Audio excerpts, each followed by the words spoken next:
La sesión se va a grabar y la idea es colgarla. Os cuento un poco, esta sesión ya se hizo, lo que pasa es que fue la primera.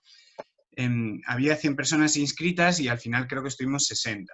Y yo no sé, no sabemos muy bien qué pasó porque yo no sé si es que los emails no sé, llegaban a correo no deseado, no sabemos muy bien qué pasó. El caso es que hemos decidido repetirla. Cuando la primera vez que la hice, ahora os cuento un poco el porqué de esta charla, pero la primera vez que la hice, mi idea era hacer algo pues como muy dinámico, ¿no? Un poco charlar y ya está, pero me han propuesto que para que podáis ir siguiendo un poco la secuencia lógica de lo que está ocurriendo, que vaya poniendo por lo menos unas diapositivas, pues con algunas imágenes y demás. Lo que sí que haremos es ver vídeos.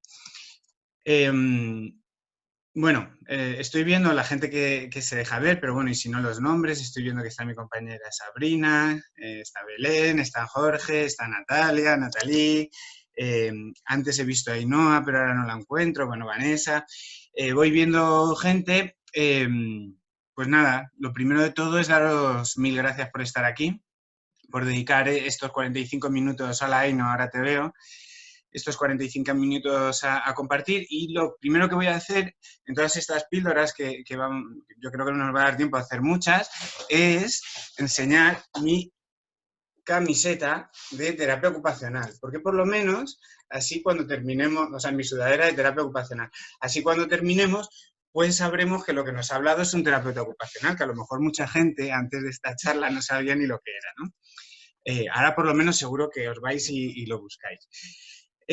Si alguien tiene interés y sobra tiempo, pues después hablamos sobre lo que es la terapia ocupacional. Bueno,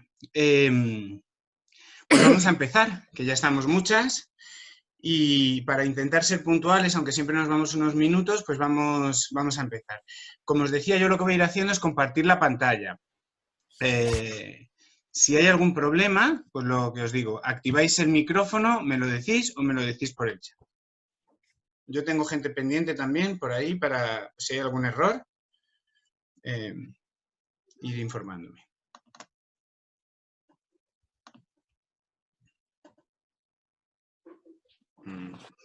A ver.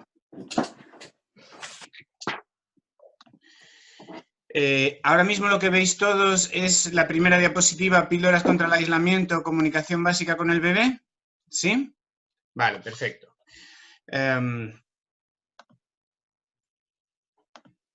Bien. Sí que os voy a tener por aquí cerquita. Bueno, para quien no me conozcáis, que sea la primera vez que entráis en alguna píldora o que habéis estado en alguna formación, pues soy Curro de los Santos, soy fisioterapeuta, terapeuta ocupacional y maestro de educación especial. Y bueno, trabajo como terapeuta ocupacional en Tandem y soy profesor asociado de la Universidad Rey Juan Carlos, un poco pues para que lo tengáis ahí. Entonces, lo primero que quiero es un poco hablar sobre lo que es la comunicación. ¿Por qué surge esta charla? Esta charla surge...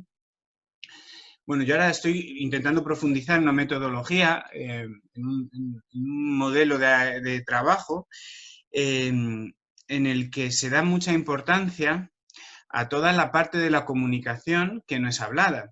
Y la realidad, los que trabajamos en centros de atención temprana y en centros de atención a la infancia, la realidad es que una de las mayores preocupaciones de los papás, bueno, tienen dos. Una, como fisioterapeuta la experimento, ¿no? La primera es que los niños caminen. Pero una vez que los niños ya han caminado, ya están caminando, la siguiente inquietud es cuándo hablar, ¿no?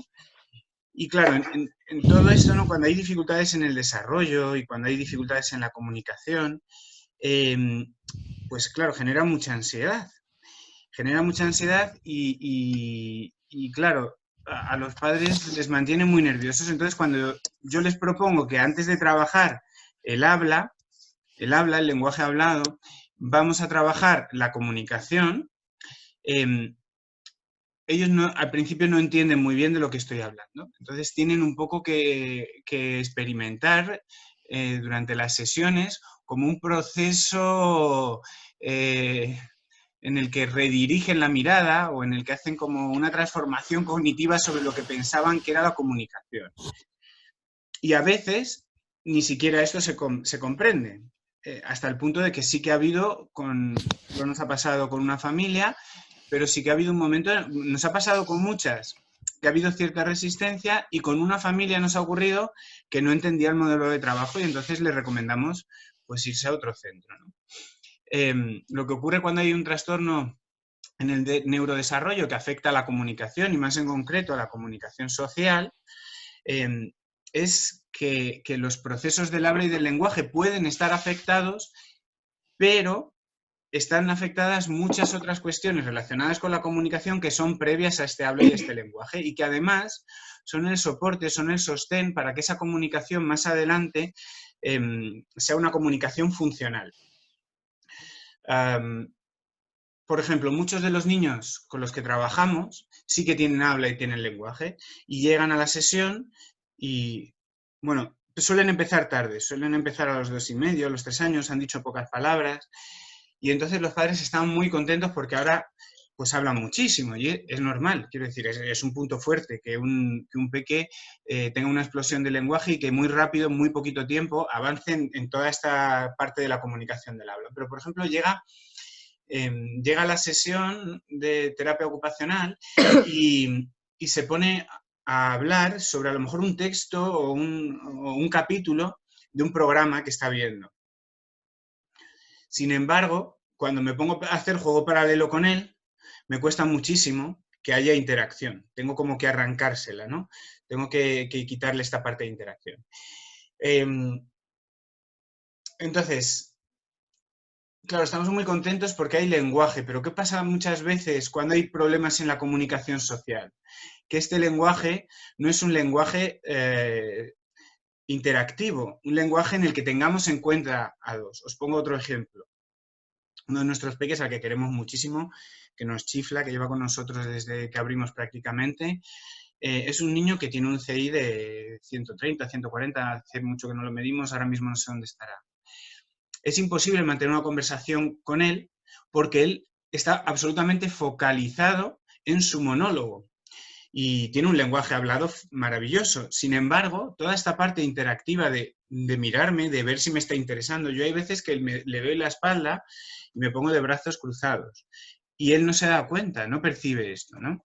Y esto no nos pasa solo con las personas con autismo, nos pasa también, esos procesos comunicativos están afectados también en niños que tienen un trastorno de la comunicación social, incluso en niños que tienen un trastorno por déficit de atención y hiperactividad. Entonces, la propuesta de esta charla es un poco remirar a lo que sería la comunicación funcional y ver que el habla es el fruto, es lo que va a ocurrir si un cerebro está preparado y si un cerebro quiere hablar, porque hay cerebros que deciden comunicarse de otra manera, y digo cerebro aunque quede muy frío, pero quiero un poco expresar con esto que es que cada uno tenemos una forma de procesar la información, de organizarla y de dar una respuesta. Entonces, pues nuestras cabecitas, algunas pues son muy de lenguaje verbal, hablado, y otras no tanto.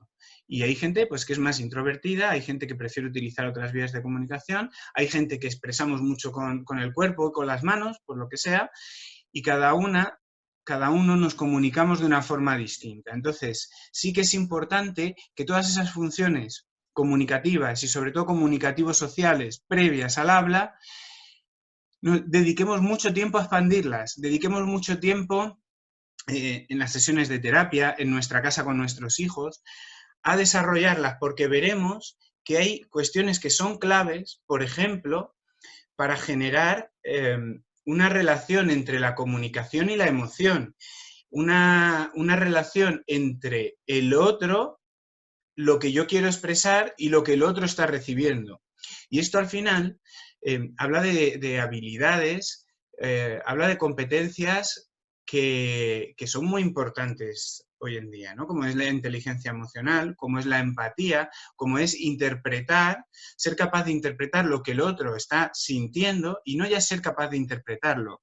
Yo iría más allá, ser capaz de sentir lo que el otro está sintiendo. Tenemos unas neuronas, tenemos dos tipos de neuronas que están en distintas partes del cerebro, las neuronas en espejo y las neuronas von Economo, que se encargan un poco de ver quiénes somos, de generar este autoconcepto y ponerlo en relación con el otro, ¿sí? Todo esto todo esto el bebé lo empieza a desarrollar desde que es bueno, desde que nace, desde que está en el vientre de su mamá. Y todo eso hay que potenciarlo si queremos que la comunicación sea una comunicación social, una comunicación funcional, una comunicación efectiva, una comunicación relacional en la que tenga en cuenta al otro, ¿vale? Entonces es un poco lo que vengo a proponer. Si vemos esta foto que tenéis aquí en la pantalla, lo que se ve es a una terapeuta, parece, ¿no? Porque por lo frío del contexto, hay pocas cosas, y lo que se ve es que ella está intentando gesticular y transmitir una emoción, ¿sí? Pero parece que el niño está centrado en el objeto, ¿no? Parece que su mirada está focalizada hacia el objeto. ¿El niño está comunicando? Bueno, más bien el niño lo que está es utilizando una función manual para coger lo que él quiere. Incluso si nos estuviera entregando un papelito o una imagen, ¿no? Porque le hemos enseñado a utilizar un sistema de comunicación alternativo, porque no tiene lenguaje, prácticamente nos estaría utilizando como un causa-efecto, a pesar de que la terapeuta está haciendo muchos esfuerzos por comunicarse con el peque. Sin embargo, no hay emoción. Vemos la cara del niño y es una cara que tiene muy claro lo que quiere. Quiere el objeto, no quiere esa interacción con la persona, ¿no? No sabemos exactamente lo que le está diciendo, pero parece que la terapeuta le está diciendo, mira, qué cerdito, más bonito, no sé, o lo vamos a colocar.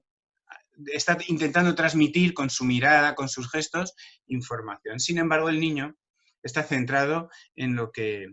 en cuál es su objetivo. Bien, la idea de la comunicación es intentar que ese objetivo del niño, que ese para qué del niño se convierta también en el mismo para qué de la persona, de la terapeuta, y que entre ellos dos se genere una interrelación para compartir los dos cuál es su interés en relación a ese objeto, ¿no? Esa sería un poco la idea. Entonces vamos a intentar viajar qué cosas tenemos que poner antes para que eso vaya sucediendo. ¿Vale? Perdón. Si nos fijamos, os retiro... si nos fijamos en esta otra imagen, aun siendo el niño mucho más pequeño, podemos ver que hay una interacción mucho más social, ¿no? Se ve claro que la terapeuta o la mamá, ¿no? Pues está pidiéndole algo con el dedo y el niño lo está entendiendo. Y hay unos gestos que están ahí y que están diciendo cosas, ¿no? Entonces parece como que el para qué de los dos es mucho más claro. Los dos tienen claro qué es lo que quieren hacer juntos y están expresando emociones, ¿no? Y, si pudiéramos un poco ver lo que está ocurriendo es, hay una conexión entre los dos, fíjate, hay incluso un comienzo, ahí está como incipiente esto que llamamos de las inferencias, ¿no? Porque cuando me estás haciendo así con el dedo, yo tengo que inferir que te estás refiriendo a que coja ese objeto. Eso lo desarrolla de forma muy temprana el bebé, ¿no? Eso aparece muy temprano. Pero nuestros peques tienen dificultades para inferir todo esto y hay que trabajarlo, hay que ponerlo encima de la mesa todos los días. Hay que decirle a los papás que lo trabajen todos los días. ¿Por qué digo esto? Porque hay un problema con las cosas, cuando no se usan, se apagan, se desvanecen. Y no se apagan solamente en el niño, se apagan también en el adulto, en la mamá. Hay estudios que nos dicen, por ejemplo, se cogieron niños que estaban en riesgo, recién nacidos, que estaban en riesgo de tener autismo, porque habían tenido hermanos previamente que tenían autismo y entonces la incidencia aumenta, ¿no? Y entonces después, a posteriori, se confirmó el diagnóstico. Parece que muchos de estos niños con autismo miran menos, mantienen menos en las primeras etapas, ¿no? Aunque hay familias, hay papás que describen que esto baja a partir del año, hay otros niños que ya desde el principio se ve que contactan menos, que hacen menos seguimientos oculares, que interactúan mucho menos con el adulto. Pues ¿sabéis lo que ocurre? ¿sabéis lo que ocurre? Que pasado un tiempo, pasado unas semanas, pasados unos meses, el adulto deja de interactuar con el niño. Pierde el interés por interactuar con el niño porque no recibe ese feedback. Entonces, tenemos que ser como muy constantes con los papás para decirles, hay que insistir, hay que insistir, hay que dedicarle tiempo a todo el día a esto, ¿vale? Porque aquí se asienta lo que más adelante permitirá a tu hijo interpretar a nivel social qué es lo que está ocurriendo, no a nivel comunicativo, porque el mensaje, y ahora vamos a ver una diapositiva muy interesante, bueno, os ponía aquí, ¿no? Que aquí vemos gestualidad, conexión, motricidad, inferencia, emoción, interpretación de un estado emocional del otro, ¿vale? Lo que llamamos corregulación. Y os decía que si vemos este estudio, si tenemos que fiarnos, este es un estudio muy antiguo y que tiene muchas limitaciones, pero tiene interés en el sentido de que si tenemos que fiar, cuando estamos sospechando que nos están mintiendo a nivel social, la inferencia, o sea, la mentira, por definición, hay que inferirla, ¿no? ¿Cómo? Pues con una sonrisita. Ha inferido que como va asociado a una sonrisita, o ha mirado para abajo, o se está tocando la cara y ocultando, o no me cuadra lo que está diciendo con lo que está haciendo. En fin, tenemos que asociar muchas cuestiones para comprender lo que es una mentira. Entonces, parece que en este estudio que en la comunicación solo le damos un 7% de importancia a lo que tiene que ver con lo hablado, ¿vale? Un 38% a la prosodia, a los ritmos vocales, a la entonación, a cómo lo está diciendo, y un 55% a los gestos, la mirada, la respiración, a todas esas claves. Entonces, vuelvo a insistir, sé que voy a ser muy pesado a lo largo de toda la comunicación, pero tenemos que convencer a los papás de que aquí está lo gordo. Está lo gordo, porque si aparece el lenguaje y esto está, aparece el lenguaje hablado y esto está, todo va a ser mucho más fácil. Después hay que unirlo, ¿eh? Después hay que unir, porque el lenguaje, cuando les cuesta mucho, ¿no? Es praxis, es movimiento, y entonces, claro, les va a costar mucho automatizarlo y usarlo de forma social. O sea, utilizar cuestiones sociales como puede ser, por ejemplo, la mirada con el lenguaje. Os pongo un ejemplo. Uno de mis peques también muy querido, que lleva con nosotros también toda la vida, Toñete. Toñete tiene ya 11 años. Cuando vino no hablaba. Pues esto hace 7 años y medio. Es de estos peques que decía alguna palabra suelta, pero no hablaba. Y ahora habla. Lo que pasa que, claro, es un niño con una dispraxia. Le dices, Toño, por favor, cierra los ojos. Y le cuesta cerrar los ojos, ¿no?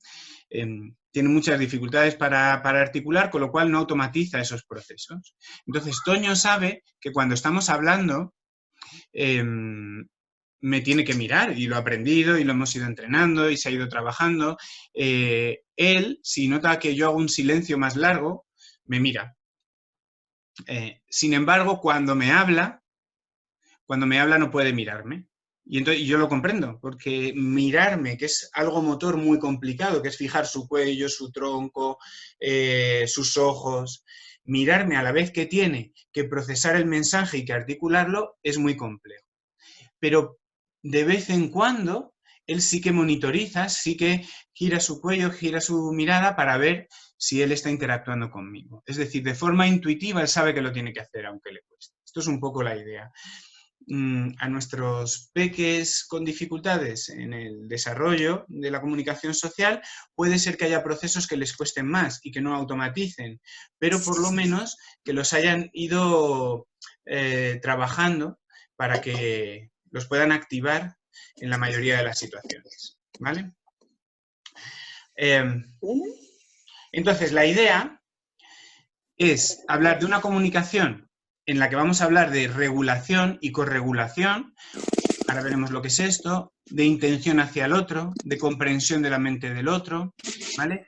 En definitiva, de una comunicación emocional, de una comunicación funcional y emocional versus intercambio de información y la instrumentalización. Muchas veces,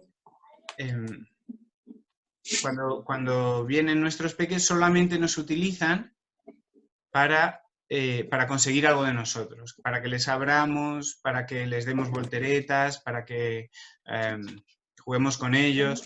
La idea es que vengan a disfrutar con nosotros, a interactuar. ¿Vale? Entonces, os voy a poner un experimento que a mí me encanta de cómo es esto de la corregulación. Y para que veáis desde qué pequeñitos ya el bebé es capaz de interpretar la emoción de la otra persona. Nuestros cerebros están preparados para ello.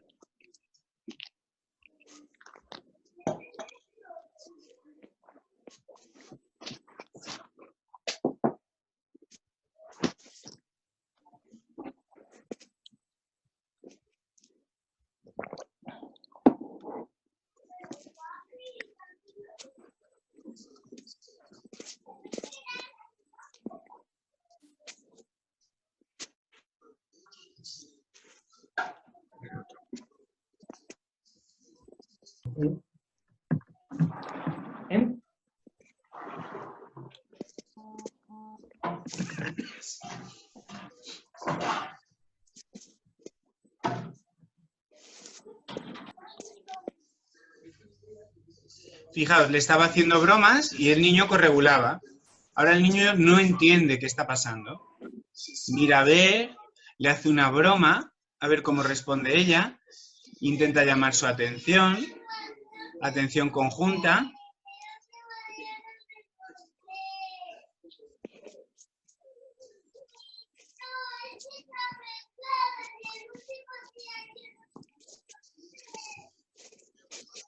Se empieza a poner nervioso.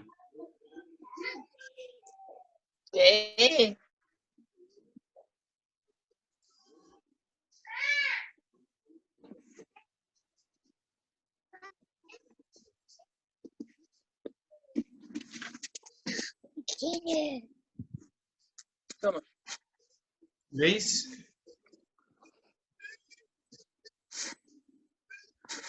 Sí, tiene papi, corre. Vale. ¿Habéis visto un poquito el vídeo? Me piden, por favor, que si podéis bajar si podéis cerrar los micros, que se están escuchando ruidos paralelos. ¿No? Vale.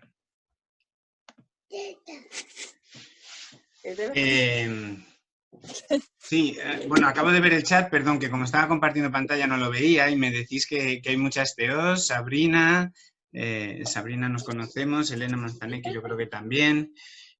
Bueno, somos muchas terapeutas. Por favor, cuidado con los micros y activarlos solo si queréis compartir información, ¿vale? Que no hay ningún problema, me interrumpís en cualquier momento. Vuelvo a compartir la comunicación.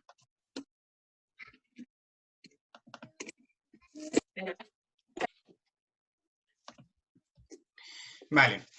Entonces, el concepto de corregulación es ya comunicación, es una fantástica comunicación, ¿no? Este bebé, el pobre, de repente se ha visto asustado, no sabía a lo que atender, no sabía qué era lo que estaba pasando.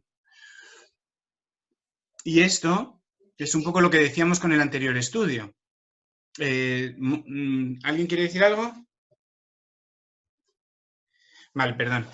Y esto es un poco lo que veíamos con el anterior estudio, ¿no? Al final, lo que hagamos con nuestros gestos, con nuestra cara, va a determinar un poco la información que está recibiendo la otra persona, ¿vale?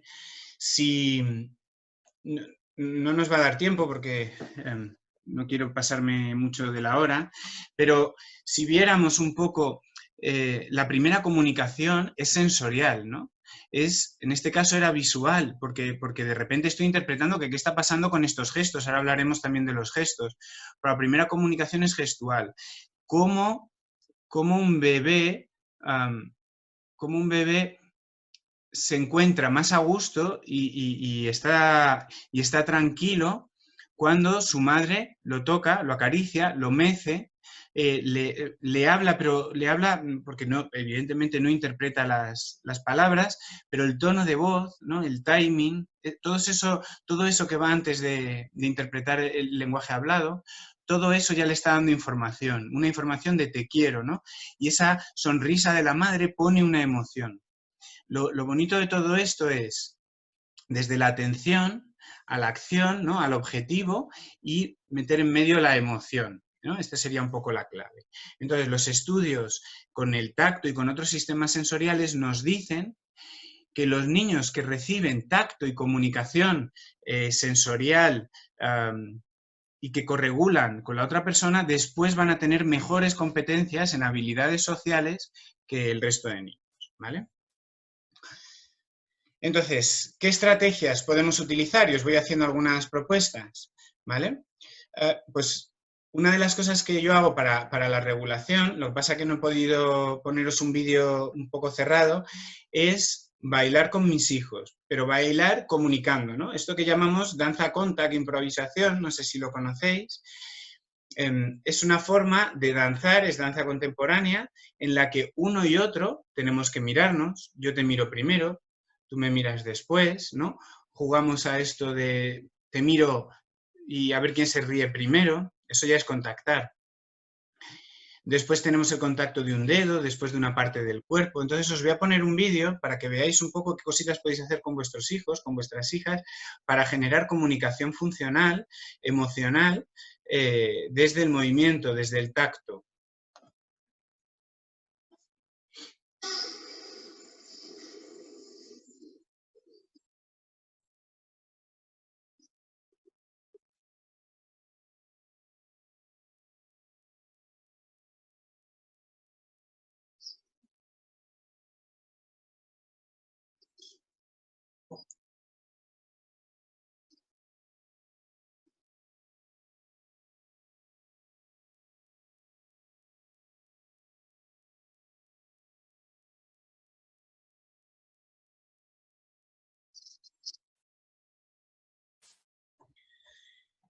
Bueno, ha sido cortito, pero se ve lo que es comunicación, ¿no? Tengo que estar pendiente de qué hace la otra persona, moverme en consecuencia.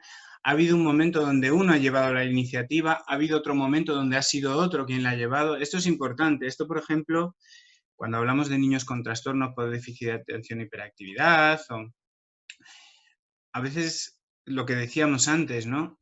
No somos capaces de enganchar en su conversación ni ellos en la nuestra. No hay ni siquiera ese respeto de turnos. Todo este baile, todo este movimiento conjunto con música, todo eso, que yo sé que es difícil, pero que es cuestión de trabajarlo y de ir haciéndolo poquito a poco, eso va a generar esa corregulación, esa armonía en la comunicación, primero desde el tacto, primero desde el movimiento, ¿vale? ¿Qué más cosas hago yo para trabajar la corregulación? Os voy a poner un vídeo con mi enana. ¿Veis? Ella se ha tenido que dar cuenta que se me caía. Cada uno tenemos una misión, sí que hablamos, pero cada uno sabemos qué es lo que tenemos que hacer.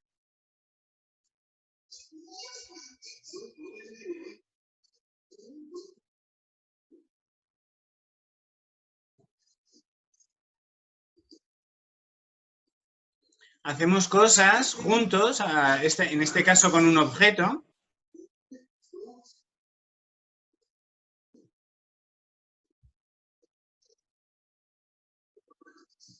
Ella hace ¡oh!, que es una onomatopeya, yo respondo,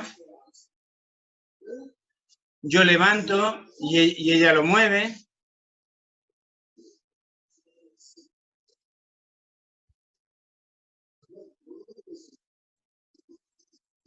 Igual ahora vamos a llevar algo pesado juntos. Si yo hago poca fuerza, si ella hace mucha. Esto, aunque haya un instrumento de por medio, es corregulación. ¿Vale? Os voy a enseñar otro juego de corregulación, de comunicación entre dos, cuando hay un objeto por medio.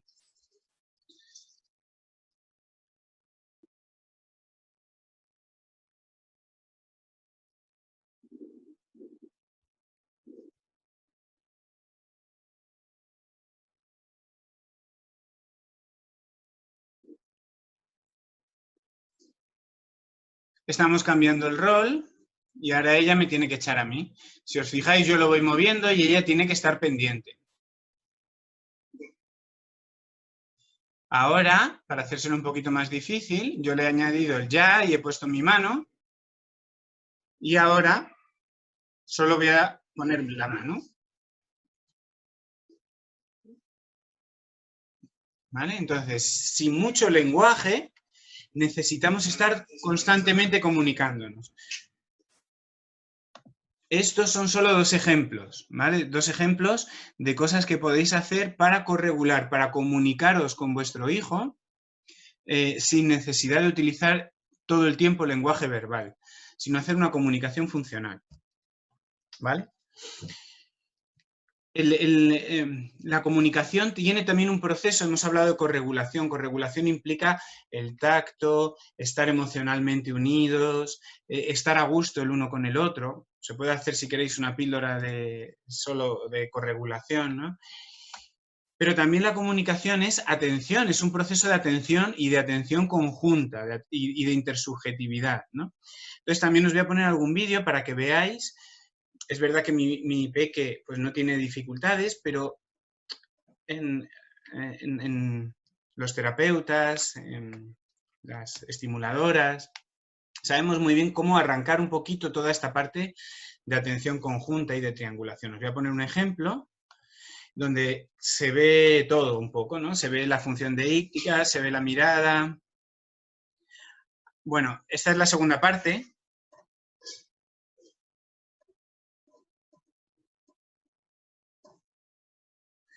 Ahora es ella. Me he confundido de vídeo. Aquí en esta parte, ella es la que me está comunicando.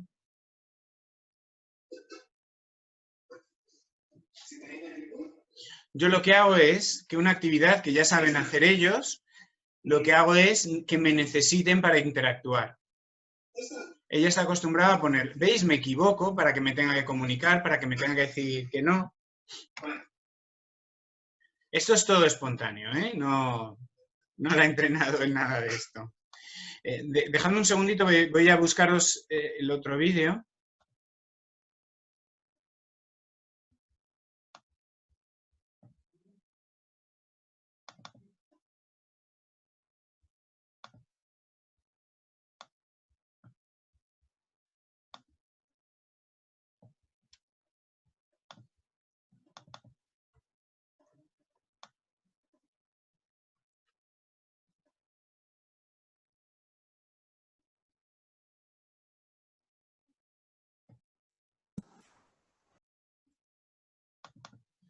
Creo que es este. Vale, aquí yo le voy diciendo con mi dedo y voy trabajando, aunque yo sé que ella lo sabe hacer.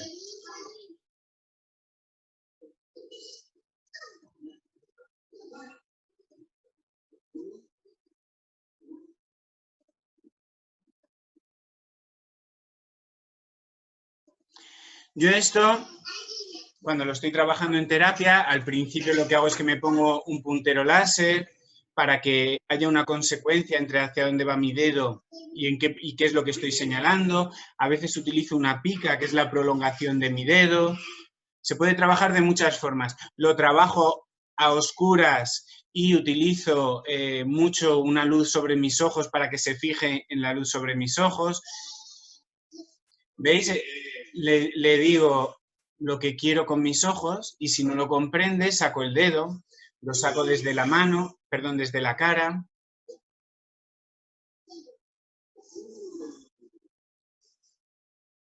Pues todo esto serían procesos de atención previos, perdón, que no es este,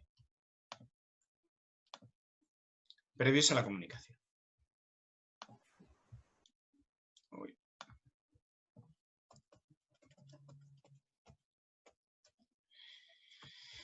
Vale.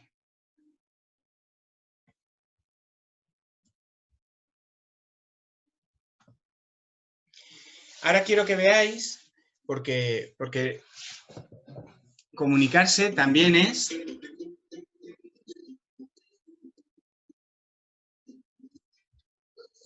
Comunicarse también es imitar.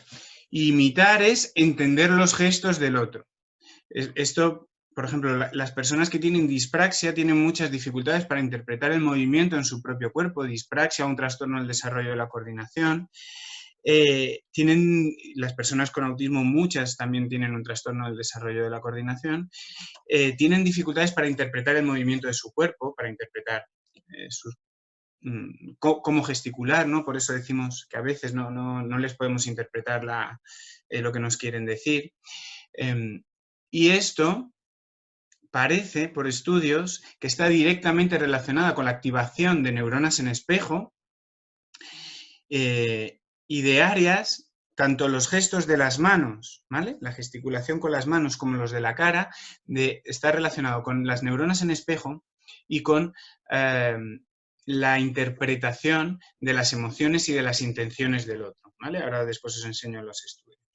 Entonces, quiero que veáis un poco, el baby signing se puso de moda hace tiempo, ahora ya no lo está tanto, ¿no? Como esto va un poco por modas. La idea del baby signing es que los niños, antes de poder comunicarse mediante el habla, pueden aprender signos que les ayuden a transmitir necesidades y no tener que utilizar siempre el llanto. El llanto es una buena opción, pero pueden utilizar otras estrategias. Y aunque hay estudios un poco que dicen como que mejora después en estudios longitudinales el desarrollo de competencias comunicativo-lingüísticas, bueno, esto no está tan claro. Lo que sí que es cierto es que el niño, pero, bueno, no está claro porque los estudios todavía no son muy fiables, pero sí que parece que sí que activa y fomenta toda esta parte de comunicación, ¿vale? Y cuando llega el lenguaje lo potencia.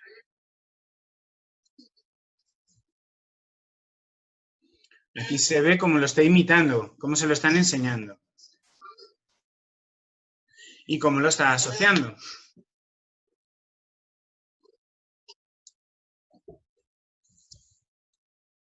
Y ahora lo pide ella de forma autónoma. ¿Vale?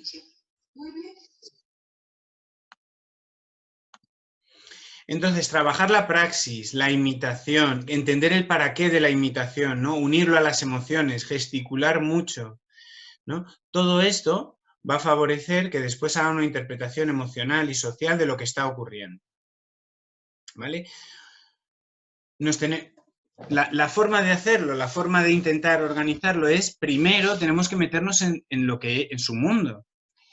A partir de lo que ellos están haciendo, que a veces no nos gusta porque son movimientos que socialmente no están muy aceptados, a partir de lo que ellos están haciendo, podemos ir haciendo propuestas, siempre desde el respeto, ¿no? Se trata un poco de conectar con eso que están haciendo y a partir de ahí ir dando variabilidad. Por ejemplo, si yo imito al niño, va a haber un momento en el que el niño va a percibir que lo que él está haciendo tiene un efecto sobre la otra persona y a lo mejor entiende el para qué. Después, a veces yo, por ejemplo, antes de empezar con imitación de praxias, que a veces es un poco difícil, ¿no? Les ponemos a cantar y les cantamos canciones con gestos muy complicados. Yo a veces, por ejemplo, introduzco elementos con los que hacemos algo de forma conjunta. Por ejemplo, yo cojo una sonaja y él coge una sonaja y él la mueve y yo la muevo con él, con instrumentos, ¿no? O utilizo un instrumento y se lo doy para que lo utilice él, ¿no? A veces eso les ayuda a comprender el para qué, ¿vale? Si queremos que nos imiten, si queremos que comprendan la intención de la comunicación, hay que ser muy sugerentes. Nos tenemos que pintar la cara, tenemos que marcar mucho los gestos, ¿vale? Tenemos que hablar poco y de forma muy sencilla, utilizando palabras claves, palabras sencillas, que ellos a las que ellos primero le puedan dar significado y que después puedan empezar a emitir. Si no las emiten, pues por lo menos que se aproximen a ellas, ¿vale? Esto es un poco el desarrollo de los estudios que os decía antes, ¿no? En el que sabemos que el procesamiento de los gestos sociales puede contribuir al proceso de mentalización. ¿Bien? Entonces, la gente que no es capaz de interpretar gestos sociales, después tiene problemas para entender la mente del otro, esto que llamamos teoría de la mente. que trabajamos mucho con las personas con autismo, con trastorno del espectro autista o con trastorno de la comunicación social, lo que antes se llamaba el trastorno semántico pragmático. Pues esta mentalización, ¿no? Esta capacidad de entender que lo que yo estoy pensando no tiene por qué ser lo que la otra persona esté pensando, está muy relacionada con los gestos, ¿vale? Por eso os ponía el vídeo del baby signing, para que comprendáis la importancia que tiene de no dejar de gesticular, dejar la comunicación procedimental de intercambio y cambiarla por la sorpresa, por la entonación, por la afectividad, por el gesto emocional, ¿vale? Y después los gestos manuales ayudan a la interpretación semántica del mensaje, ¿vale? Son 2 estudios que os pongo aquí, aunque hay muchos. Y después, por otro lado, también previo, ya nos queda poquito, pero previo al lenguaje, nos quedan 5 minutitos, hay cosas que son muy interesantes ya del propio lenguaje hablado. Y, por ejemplo, un bebé, ¿cómo interpreta el concepto de mamá, ¿no? ¿Cómo le da sentido al concepto de mamá? Pues al concepto de mamá le da sentido porque hay una voz, porque hay una sonrisa, un tacto, un olor y después una emoción, una calidez. Parece que nuestro cerebro, a diferencia de lo que se pensaba hace unos años, unas décadas, no genera los conceptos a partir de coger cositas y combinarlas, sino a partir de las emociones. Es la emoción lo que organiza, lo que enlaza y da sentido al concepto, ¿vale? Entonces, todo eso unido a la calidez, a la seguridad, a la alegría de ver a mamá, genera el concepto de mamá, ¿vale? Y eso es lo que hace que asociado a mamá y que cuando se ponga muy contenta, mamá, cuando yo empiezo a hacer estas emisiones o estas aproximaciones, pues yo empiezo a darle significado a esta palabra, ¿vale? Entonces, vuelvo otra vez a lo mismo. Si queremos que las palabras, que las palabras tengan significado, hay que incorporar la emoción. Hay otro estudio que me facilitó una compañera terapeuta ocupacional, Judita Belenda, que habla sobre la palabra encarnada. Y bueno, este estudio es una pasada, ¿no? Porque de lo que habla es de que las palabras están muy cerca de la zona emocional, ¿no? Cuando decimos una palabra, lo que se activa en nuestro cerebro, si nos hacen resonancia magnética funcional, es una zona que está muy cerquita de las emociones que provoca. Entonces hablaba, por ejemplo, que la ira y la olla express, ¿no? Fijaos qué metáfora más bonita, están muy cerquita en nuestro cerebro. ¿Bien? Entonces, vuelvo otra vez a lo mismo, hay que meter emoción, ¿no? Todo este intercambio procedimental que vienen buscando a veces los papás porque no saben muy bien, tenemos que ayudarles a comprender que tiene que ir un poquito más allá, ¿vale? Y después, por ejemplo, otra cosa muy interesante es que los niños ya saben identificar cuál es su lengua, cuál es su lenguaje, mucho antes de empezar a hablar. O sea, los niños ingleses saben que ellos son ingleses, que hablan inglés mucho antes de empezar a hablarlo. ¿Por qué? Porque parece que lo que se empiezan a fijar es en el ritmo, en la cadencia, en las inflexiones, ¿vale? Entonces, poner mucho acento en todo esto también es muy importante. Sobre todo, por ejemplo, cuando trabajamos con niños que pueden estar dentro del espectro, en el que es muy importante, ellos se fijan, ¿no? Esto es lo que llamamos teoría de la coherencia central, ellos se fijan en cosas que a nosotros nos pasan desapercibidas. Entonces tenemos que hacer como más énfasis en aquellas que queremos que se fijen. Entonces, yo cuando oigo a las logopedas a veces digo, pues si es que no hablan, es que cantan, ¿no? Y además ya se han acostumbrado. Algunas de mis compañeras, ¡dame! Bueno, ponen como mucho énfasis en todo lo que van diciendo. Claro, ¿no? Es que todas estas características del lenguaje que te hacen identificarlo, ¿vale? Ya se han adquirido a los 6 meses. Fijaos qué interesante, ¿no? Estos estudios. Este hallazgo ha sido casual viendo la serie Bebés de Netflix, pero bueno, lo meto aquí a colación, ¿no? Entonces, incorporar ritmo, música, prosodia y, por tanto, emoción a cómo comunicamos también desde el lenguaje hablado, va a favorecer que cuando aparezca lo haga de una forma mucho más funcional, mucho más armónica. Ya nos queda poquito, solo este resumen. Entonces, bueno, lo tenéis ahí, pero tenemos que hablar con intención. Hay que dar información sensorial desde todos los aspectos, nos tenemos que mover, tenemos que expresar, tenemos que tocar. ¿Y para qué nos sirve todo eso? Para incorporar emoción a la conducta comunicativa, ¿vale? Y eso va a dar al final el sentido a las palabras. Ritmo, cadencia, timing, prosodia, ¿vale? Todo eso va a ayudar a que cuando llegue el lenguaje hablado, ellos ya comprendan de qué va esto. Antes del lenguaje hablado, yo os propongo que sigáis su juego, que le imitéis mucho, que no tengáis prisa, que generéis espacios donde haya necesidad de comunicarse para lo que sea, para que te pida una más, para alcanzar algo, ¿vale? Que intentéis seguirle durante mucho tiempo, aunque os dé la impresión de que estáis perdiendo el tiempo. Por ejemplo, os pongo un ejemplo que es muy típico. Cuando llegan los niños, a veces, ¿no? Me viene bien que entren en la piscina de bolas porque es un espacio pequeñito. Y entonces entran en la piscina de bolas. En mis sesiones intento que siempre, salvo casos muy excepcionales, siempre estén los padres. Esto es algo que tiene que cambiar en el paradigma de intervención. Aprovecho aquí para lanzar, ¿no? En intervención en atención temprana, los papás tienen que estar dentro de las sesiones porque los papás son los que después pueden repetir esto. Por ejemplo, algunos de los modelos dicen que hay que repetir 3 veces, 4 veces, 5 veces al día todo este tipo de intercambios. Entonces, es necesario que ellos vean cómo lo hacemos, ¿no? Entonces yo llego y me pongo a jugar. Y el niño entra en la piscina de bolas y está a su rollo, como cualquier niño, jugando, tirándolas, hundiéndose entre las pelotas, de repente se encuentra algo. Y la mamá, con toda su buena intención, coge una pelota y empieza: rojo, verde, azul.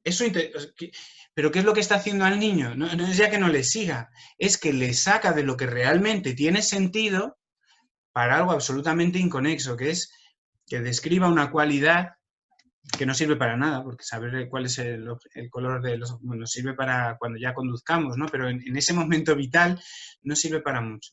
Pero quieren que vayan sacando conceptos, que vayan sacando palabras. Entonces yo os propongo seguirles mucho, aunque parezca que no estamos haciendo nada. Y solo desde su juego después podemos ir a entrar.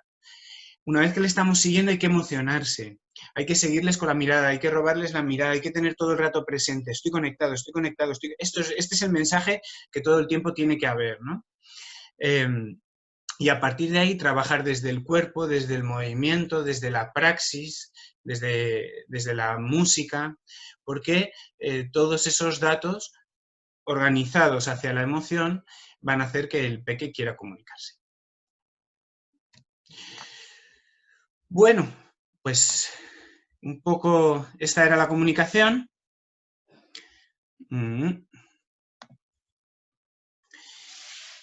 Y nada, ahora abro 5 minutos de preguntas por si queréis compartir algo, si queréis preguntar algo.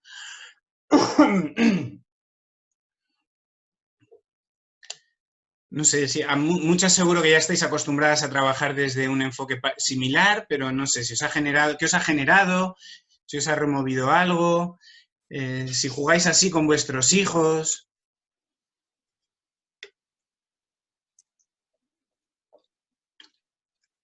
¿Puedo hablar? Sí, Belén. Pues bueno, yo me presento para los que no me... Uy, que se me cae esto. Para los que no me conocen, yo me llamo Belén, soy profesora de 4 años de segundo infantil en un colegio en Boadilla del Monte. Y bueno, lo primero agradecer a Curro y a Tandem pues esta charla, este rinconcito que habéis creado, porque bueno, a mí particularmente pues creo que me va a dar la vida para evadirme un poco. Me interesa lo que habláis porque además pues soy profe. A lo largo de mis 15 años dando clase, pues tengo alumnos también con dificultades, en concreto ahora uno con autismo. Y bueno, no me voy a enrollar más. Quiero hacer un comentario sobre una cosa que has dicho, Curro. Y has dicho que es muy importante lo del tema de provocar, de llamar la atención, sobre todo con alumnos que tienen dificultades. Y simplemente quería comentar que es verdad que a mí también me pasa en clase, pero no solamente con los niños que tienen alguna dificultad, como este año en este curso que tengo un niño con espectro autista, sino que en general tú sí, cuando te estás refiriendo a un público, si haces algo que sea llamativo, que capte su atención, empatizas con ellos, siempre les va a llegar más claro el mensaje y vas a tener más feedback. Si eres como un armario y no te mueves, pues no va a llegar. Y luego otra cosa que me ha parecido súper importante que has dicho, y puesto que comparto con vosotros pues el ser profe, es lo del tema de la entonación. A cualquier persona, en mi opinión, no solamente a niños pequeños, sino a adultos, es muy importante el cómo nos dirigimos a los demás, porque no es lo mismo que te den una orden de buena manera a que te lo digan de mala. Entonces, en el caso de estos chicos que tenemos, no sé si me oís, ¿me oís? Sí. En el caso de estos alumnos que tenéis vosotros en tándem, o yo en mis clases, que son niños encima con mayores dificultades, es muy importante cuidar el tono de voz. Y el buen maestro, y sobre todo para este tipo de niños, será el que tenga un tono de voz pues pausado, que le transmita tranquilidad. También a veces pues hay que meterles energía y caña, es un tira y afloja. Y en Eso. concreto además es que justo además de que pasara todo esto de la pandemia y demás, yo tuve una reunión con una orientadora buenísima, de especialista solamente de TEA, de la Comunidad de Madrid, y una gran persona, pues tiene casi 60 años, sabe un montón. Y me dijo que una cosa mía, como a mí me estuvieron viendo dar clase durante muchos días, muchas mañanas, me decían era lo de la entonación, que lo siguiera cuidando mucho y me dieron consejos. Y nada, pues aplaudirte eso que has dicho, Curro. Está muy bien, lo de la entonación. Muchas gracias. Sí, además, toda esta parte de prosodia, toda esta parte de entonación, va llena de connotaciones sociales. Entonces, es muy importante, yo por ejemplo, os pongo un ejemplo, ¿no? Yo, los peques con autismo les cuesta mucho entender las bromas, ¿no? Los dobles sentidos y los chistes. Y entonces yo llego a este niño que os digo, que tiene un 130 y tantos de CI, y le digo, Raúl, digo, ¿sabes lo que ha pasado? Que el presidente del gobierno ha dicho que se ha acabado Minecraft. Y me quedo con esta cara y cambio el tono de voz y aún así es incapaz de interpretarlo.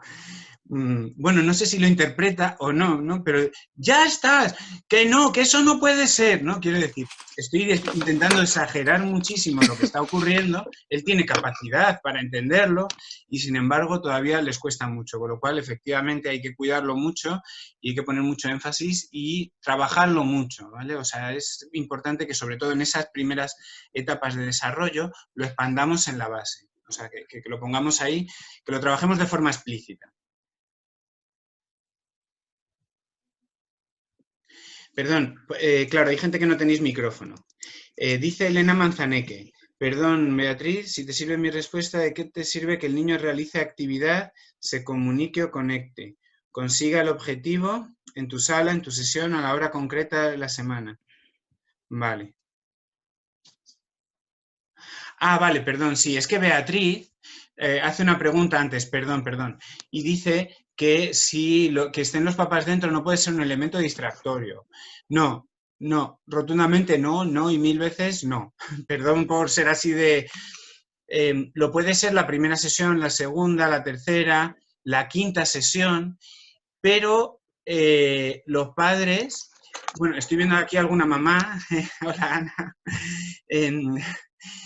Los padres tienen que estar dentro y se tienen que formar, ¿eh? Porque esto es muy serio. O sea, lo que nos estamos jugando es que nuestros peques puedan tener una vida libre, autónoma y feliz. Entonces, yo estoy un poco enfadado con esto, ¿no? Porque todavía me llega de algunos centros en los que los papás, cuando se está trabajando la comunicación, llegan los últimos 5 minutos a la sala. Pero bueno, tú en 5 minutos, con todo el trabajo que tienes durante todo el resto de la semana, ¿ya te has enterado de todo lo que hay que hacer? No, normalmente lo que hacemos en esos casos, yo lo he hecho, yo lo he hecho durante muchos años, pero yo lo que he visto es que ahora mismo todo tenemos que tender hacia trabajar en contextos naturales y hay que ir a casa de los papás, aunque nos cueste, aunque los papás tengan que pagar 2 sesiones o 3 sesiones seguidas, hay que intentarlo porque no es lo mismo cómo se va a dar la comunicación en un contexto terapéutico o en una sala como puede ser la de terapia ocupacional, por muy grande que sea, muy parecida que sea un entorno natural, que lo que está ocurriendo en casa, con hermanos, con el padre. Entonces, tenemos que ver si el papá favorece o interfiere en los procesos de comunicación. Hay que verlo, de verdad, porque muchas veces los padres, con toda su buena intención, porque ellos solo quieren lo mejor para sus hijos, están poniendo el énfasis en algo que va a llegar más tarde, pero que es necesario que antes haya afianzado. Entonces, si no somos capaces de darnos cuenta de esto y los padres siguen volcados en procesos que aparecen cuando no han madurado otros que son tan importantes o más, pues entonces va a estar interfiriendo en el proceso de comunicación. Entonces, Beatriz, es verdad que hay veces que es duro y que le tenemos que explicar a los papás, pues mira, es que ahora necesito que esté regulado, va a parecerte que no hacemos nada, pero el niño tiene... Hay que explicarles muy bien lo que está ocurriendo para que todos estos procesos vayan ocurriendo. Y yo os digo que normalmente en 4 o 5 sesiones el niño corregula contigo, se vincula a ti y empieza a funcionar, ¿vale? Y después los padres son muy respetuosos. O sea, yo he tenido papás que han aguantado 20 minutos, media hora de rabieta de su hijo y se la han comido y han respetado mi trabajo. Entonces, es necesario, vamos, si aquí algún papá quiere compartirlo o no, pero yo creo que es muy necesario que los papás estén dentro de las sesiones. Cuanto más tiempo mejor, y si es en contexto natural, todavía mejor. Sí, dice Beatriz que hay que explicárselo a los padres, sí, sobre todo si vienen de un modelo muy clínico. Si vienen de una clínica de neurología como muy clínica y no han trabajado desde un modelo más holístico, más global, a veces hay que perder un poco hay que ganar un poquito de tiempo en explicarle esto a los papás.